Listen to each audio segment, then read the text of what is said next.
You look at a map, you expect it to be accurate, an objective view of the place you live in.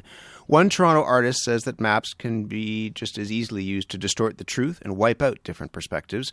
Louis Jacob has been collecting maps of Canada, now on display as part of the Toronto Biennial of Art. They are maps that show a very different perspective of who this land belongs to, and Louis is with me in studio. Good morning.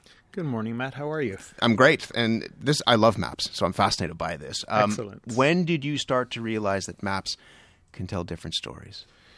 Well, as an artist, I've been researching the idea of narratives of place. So this idea of how do we narrate the place that we're in, and how do those narratives allow us to understand, but also to misunderstand the place that we're in. So I live here in Toronto, so I became interested in maps that depict this area at different moments in time.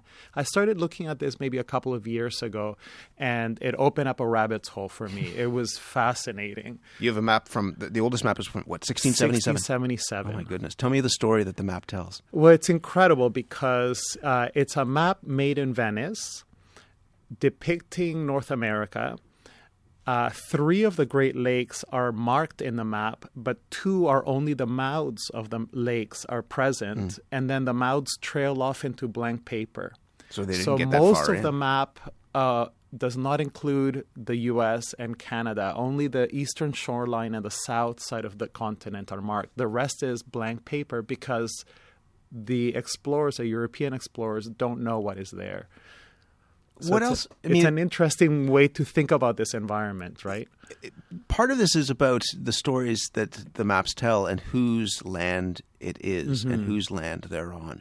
What do we learn in looking at the maps about the history of Indigenous people in this country and their presence in these maps?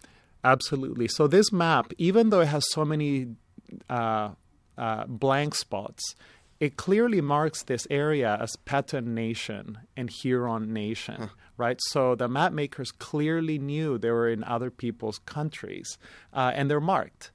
And this appears in maps, all the maps really up to, I would say, 1840, clearly depict most of the land as Indigenous land. What happens in 1840?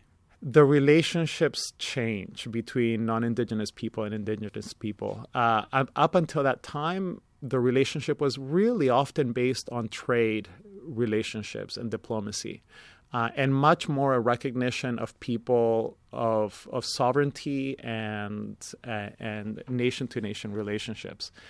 That started to change in the mid-19th century, where you really have the Indian Act and really an attempt to wipe out Indigenous sovereignty, Indigenous presence. And that's reflected in the maps. You'd be hard-pressed to find a map today that clearly indicates the indigeneity of this place. Have these maps changed how you see this country? You immigrated from Peru. They really have. Yeah.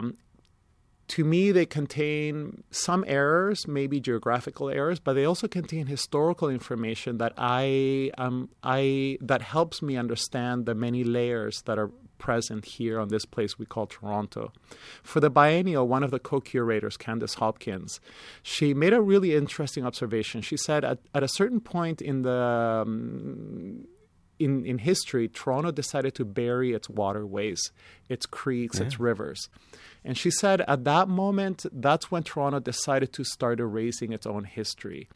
And she said a lot of the artworks in the Biennial are trying to unbury what's been buried. And I think this effort to look at how over time, how we've described this place called Toronto has allowed me to see layers that I didn't think existed, and has allowed me to understand the place that I'm standing on in a much more multidimensional way. How do you, that changes your perspective. For people who come and see this, how should they think in terms of thinking differently about the place that they're in? Well, what's amazing is that, so we've placed the installation of my photographs and the maps at Union Station. And as you know, Union Station is a huge hub for transportation, right? People come from far and wide to Toronto through Union Station. People are not there necessarily to see an art exhibition, but there is a free art exhibition there as part of the show. And people are fascinated by maps.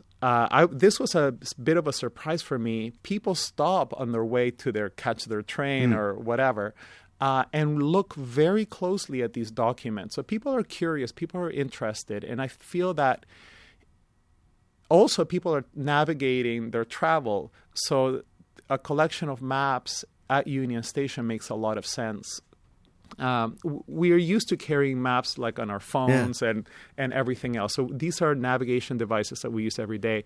But if we can allow them to think not only as the tools for wayfinding that they are, but also to uncover different ways in which social histories, political histories, and our relationship to each other is described in these maps, I think we gain a higher consciousness of what it means to be here. And what it means to be here right now. That's fascinating. Exactly. I can't wait to go and check this out. Louis, thank you. Thank you so much. Louis Jacobs' exhibit is called The View from Here. It's part of the Toronto Biennial of Art. And the talks, performances, and exhibits by artists like Louis are happening at venues all across the city. They're all free. His collection of maps and photographs, as he mentioned, is at Union Station and also at the main site at 259 Lakeshore Boulevard.